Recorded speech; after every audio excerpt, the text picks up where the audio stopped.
بسم اللہ والصلاة والسلام علی رسول اللہ خاتم النبیین ورحمۃ اللہ عالمین۔ گرین لینڈ اچانک دنیا کی نظر میں آ گیا ہے۔ اس کی اتنی اہمیت کیوں واضح ہو گئی؟ نہ صرف یہ کہ امریکہ اس میں بہت زیادہ انٹرسٹڈ ہو گیا ہے، اس سے پہلے چائنا، رشیا اور ڈنمارک کا تو بنتا ہے کیونکہ ڈنمارک کا کنٹرول ہے اس کے اوپر۔ تو آج ہم بتائیں گے کہ یہ گرین لینڈ کی تھوڑی سی ہسٹری کیا ہے اور اس کی اتنی اہمیت کیوں ہو گئی وقت کے ساتھ ساتھ۔ بات یہ ہے کہ جو اچانک اس کی اہمیت واضح ہوئی ہے وہ اس لیے کہ جب سے کلائمیٹ چینج کے ساتھ آئس میلٹ ہونا شروع ہوئی، پولر آئس پرٹیکولرلی، تو ہم نے دیکھا کہ گرین لینڈ جو تھا وہ اس کا ایریا جو کہ سنو کورڈ رہتا تھا ہمیشہ، تو وہ انکور ہونا شروع ہوا، اور اکارڈنگلی اس کے ارد گرد کا جو سمندر تھا جو بالکل سردیوں میں کسی صورت بھی نیویگیبل نہیں ہوتا تھا، برف سے اٹ جاتا تھا، تو وہ بھی اب دیکھیں آئس میلٹ ہونے کے ساتھ ہی تو نیویگیشن اس میں قدرے آسان ہو گئی۔ تو باقی یہ ہے کہ جب سے چائنا نے اس کا belt and road initiative programme start ہوتا ہے شی جن پنگ کے دور میں، باقی ملکوں کی طرح گرین لینڈ بھی جو تھا اس میں بھی چائنا نے اس کا انفراسٹرکچر بلڈ اپ کرنے میں ایک رول ادا کرنا شروع کر دیا۔ پچھلے 10 سال سے چائنا وہاں کے ایئرپورٹس بلڈ اپ کر رہا ہے، اس کی بندرگاہیں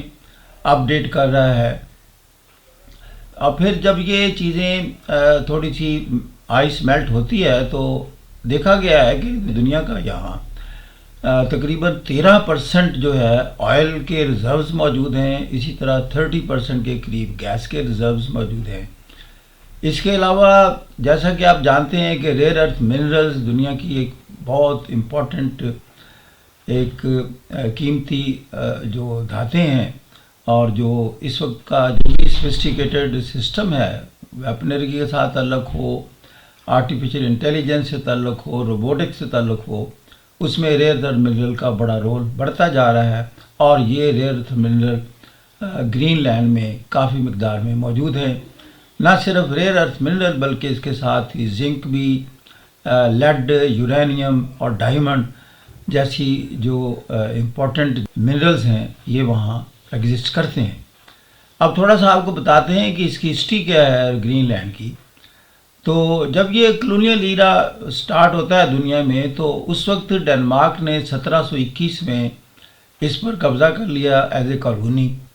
سیکنڈ ورلڈ وار میں جرمنی میں نے جو ہے اس پر اٹیک بھی کیے۔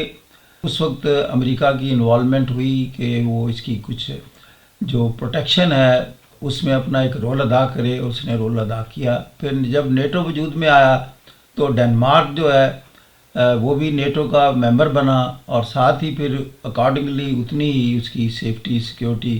جو ہے وہ امریکہ کے پاس چلی گئی۔ اگر ہم اس وقت دیکھتے ہیں تو پوزیشن اس کی یہ ہے کہ گرین لینڈ جو ہے اس کا ڈیفنس اور فارن افیئر یہ ڈنمارک کے پاس ہے، باقی آلموسٹ یہ سیمی اٹونومس ریجن ہے، اور اس کی اپنی پارلیمنٹ ہے، اور اپنے اندرونی جتنے بھی معاملات ہوتے ہیں ڈیولپمنٹ کے، انفراسٹرکچر ڈیولپمنٹ ہے جس طرح چائنا کر رہا ہے تو وہ اپنے طور پر اس سے ڈیل کرتا ہے، اور چائنا نے بہت زیادہ وہاں ڈیولپمنٹ کی ہے۔ تو جب چائنا کی ڈیولپمنٹ بڑھی اور اس کے ساتھ ہی وہاں آپ نے دیکھا کہ یہ چیزیں انکور ہوئیں اور بہت سارے جو اس کے ریسورسز منرل ریسورسز سامنے آئے، تو امریکہ کے لیے تھوڑا سا یہ ایک تھریٹ پیدا ہوا کہ چائنا وقت کے ساتھ ساتھ اس میں بہت زیادہ اندر داخل نہ ہو جائے، تو لہذا وہ ڈنمارک کو بھی کہنے لگ گیا کہ چائنا کو زیادہ اجازت نہ دی جائے، اسی طرح خود گرین لینڈ کی گورنمنٹ کو بھی کہ چائنا کو زیادہ اجازت نہ دی جائے۔ لیکن چائنا جیسے ہے اس کی پالیسی ہے کہ وہ جو بھی انفراسٹرکچر ڈیولپمنٹ ہے ورلڈ اوور اس میں وہ ایک رول ادا کرتا ہے۔ تو امریکہ کو خدشہ ڈر ایسے پیدا ہوا جیسے کہ سری لنکا میں آپ جانتے ہیں کہ سری لنکا کی بھی ایک پورٹ تھی ہیمبن ٹوٹا، چائنا سے ڈیولپ کروائی، لیکن جب وہ سری لنکا اس کے پیمنٹ نہیں کر سکا تو پھر اس کو 99 ایئرز لیز پر چائنا کو دینی پڑی۔ تو اس طریقے سے کہا جاتا ہے کہ یہ چائنا کی کوئی ڈیٹ ٹریپ پالیسی ہے کہ وہ غریب ملکوں میں بہت زیادہ انویسٹمنٹ کر دیتا ہے، لیکن وہ غریب ملک اگر پے بیک کرنے کی پوزیشن میں نہ ہوں تو پھر وہ چیزیں لیز پر اس سے لے لیتا ہے۔ تو ملٹری انوالومنٹ تو نہیں کرتا، لیکن اس کی یہ جو اکنامک سائیڈ ہے اس طریقے سے وہ دنیا میں اپنی انٹری کر رہا ہے۔ اور جب سے یہ چیزیں انکور ہوئی ہیں تو پھر امریکہ نے ایک اور موو کی کہ وہ اس نے خریدنا چاہا۔ لہذا جب اس نے ڈنمارک کو کہا کہ یہ مجھے فروخت کر دیا جائے تو ڈنمارک نے اس کی اس ڈیمانڈ کو ریجیکٹ کر دیا۔ اب رہی بات اس کی کہ جو گرین لینڈ کے لوگ ہیں، آبادی تو برائے نام ہے اس کی، تقریباً کوئی 57,000 کے قریب جسٹ آبادی ہے، بہت ہی کم آباد ہے، زیادہ تر برف سے ڈھکا رہتا ہے۔ نوک اس کا کیپٹل ہے۔ جب اس کے عوام سے یہ پوچھا جاتا ہے کہ کیا وہ آزادی چاہتے ہیں یا وہ ڈنمارک کے ساتھ رہنا چاہتے ہیں یا وہ چاہتے ہیں کہ یہ فروخت ہو جائے، تو عوام جب ان کو انٹرویو کیا گیا تو انہوں نے کہا فروختگی تو ہمیں بالکل نہیں چاہتے اس کی، بلکہ ہم اس کی انڈیپینڈنس چاہتے ہیں۔ اور ان کی ڈیمانڈ ہے کہ ایک ریفرینڈم کروایا جائے، اگر ریفرینڈم میں عوام کی اکثریت آزادی کے حق میں ہو تو پھر گرین لینڈ کو آزاد کر دیا جائے۔ تو دیکھا گیا ہے کہ تقریباً 84% کے قریب لوگ اس کی آزادی چاہتے ہیں۔ اب اگر لیٹسٹ پوزیشن دیکھی جائے تو اس میں 3 بڑی طاقتیں ہمارے سامنے آتی ہیں۔ تو ایک چائنا ہے، ایک امریکہ ہے،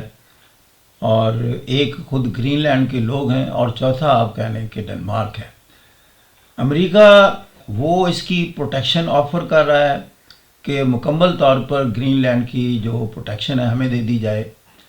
چائنا اس کے اندر کنسٹرکشن کا قائل ہے کہ اس کی ایز یوزول وہ 10 سال سے اس کی انفراسٹرکچر ڈیولپمنٹ اور کنسٹرکشن میں اپنا رول ادا کر رہا ہے۔ وہ ایز یوزول اس کا کوئی کمپیٹیٹر نہیں ہے، جس طرح باقی دنیا میں چائنا پھیل رہا ہے انفراسٹرکچر ڈیولپمنٹ کرنے میں تھرڈ ورلڈ کے، اسی طریقے سے وہ گرین لینڈ میں بھی ہے۔ تو لہذا وہ کنسٹرکشن میں ایک اپنا رول ادا کرنا چاہتا ہے، اور گرین لینڈ جو ہے وہ جیسے میں نے عرض کیا کہ وہ انڈیپینڈنس چاہتا ہے۔ تو لیکن جو ڈنمارک ہے وہ درمیان میں پھنسا ہوا ہے کہ اس کا کیا کیا جائے۔ اگر آپ دیکھیں تو جو 20ویں صدی میں دنیا میں یہ جو بڑی پاورز تھیں، اس وقت ملٹری پاور جو ہے وہی ایک رول ادا کرتی تھی کہ ایک ملک کتنا طاقتور ہے اور اس کے دنیا میں اثر رسوخ جو ہیں وہ کیسے ہیں۔ تو گویا کہ ملٹری پاور سب سے امپورٹنٹ فیکٹر تھا 20ویں صدی میں۔ لیکن 21ویں صدی میں ایک تبدیلی واقع ہوتی ہے جو چائنا فینومینن ہے۔ تو اب یہاں دنیا میں ملٹری پاور کا اتنا نام نہیں لیا جا رہا، بلکہ دیکھا جا رہا ہے کہ دنیا کی سب سے بڑی اکنامک پاور کون ہے اور اکنامیکلی کون ایکسپینڈ کر رہا ہے اور دنیا میں اپنا اثر رسوخ قائم کر رہا ہے۔ تو جب ہم اکانومی کے اس اینگل سے دیکھتے ہیں تو دیکھا گیا ہے کہ چائنا اس وقت سب سے زیادہ سپیڈیلی دنیا میں اپنی اکانومی کو پھیلا رہا ہے، اور دنیا کے بے شمار ممالک میں جو اس کا BRI پروگرام ہے جو آلموسٹ 150 ملکوں میں اس وقت جاری و ساری ہے۔ تو یوں لگتا ہے کہ یہ جو معاملہ گرین لینڈ کا کچھ عرصہ ایسے ہی رہے گا، کیونکہ چائنا ملیٹریلی تو وہاں اپنی پریزنس وغیرہ کا قائل نہیں ہے، لیکن وہ ایک چیز ہے کہ اپنی وہ پریزنس ضرور جو اس کی انفراسٹرکچر ڈیولپمنٹ اور گروتھ کے حوالے سے وہ موجود ہے، اس لیے کہ گرین لینڈ کی ایک اور بھی امپورٹنس بڑی ہے دنیا میں ہو گئی ہے، وہ یہ کہ یہ اب نارتھ پول کا ایک حصہ ہے۔ تو جب سے آئس شیٹ میلٹ ہوئی ہے اور تھن ہو گئی ہے، اور یہ جو آرکٹک سرکل سے دنیا کی جو تجارت ہے وہ بڑھتی جا رہی ہے، تو اس لحاظ سے بھی گرین لینڈ کی امپورٹنس ہے کہ جس کے پاس بھی گرین لینڈ ہوگا اس کے پاس جو نارتھ پول اور آرکٹک سرکل کی جتنی بھی تجارت ہے وہ اس کے کنٹرول میں ہوگی یا اس میں اس کا اثر رسوخ بہت زیادہ ہوگا۔ تو اس لیے یہ ایک بہت بڑا پوائنٹ بن گیا ہے، اور امریکہ کسی صورت بھی اس کو لائٹلی نہیں لے رہا، اور وہ ہر لحاظ سے ایک سٹیپ آگے جانا چاہتا ہے کہ گرین لینڈ اس کے کنٹرول میں آ جائے، تاکہ جو اس کا ناردرن سائیڈ ہے جو کہ جس میں رشیا اور چائنا دنیا میں ایک اہم اپنا رول ادا کرنا چاہتے ہیں، آرکٹک سرکل میں سے اس کے جہاز جو ہے یعنی یورپ تک جانے کے لیے سب سے یہ شارٹ روٹ ہے ان کے لیے اور سب سے آسان روٹ ہے. تو یہ ایک اپنی اہمیت لیے ہوئے ہے اور یہ کچھ عرصہ یہ دنیا کی خبروں میں گرین لینڈ ایک بہت بڑا موضوع رہے گا. یہ اتنی آسانی سے اور جلدی سے یہ ریزالو ہوتا نظر بھی نہیں آتا. Thank you very much for listening. God bless you.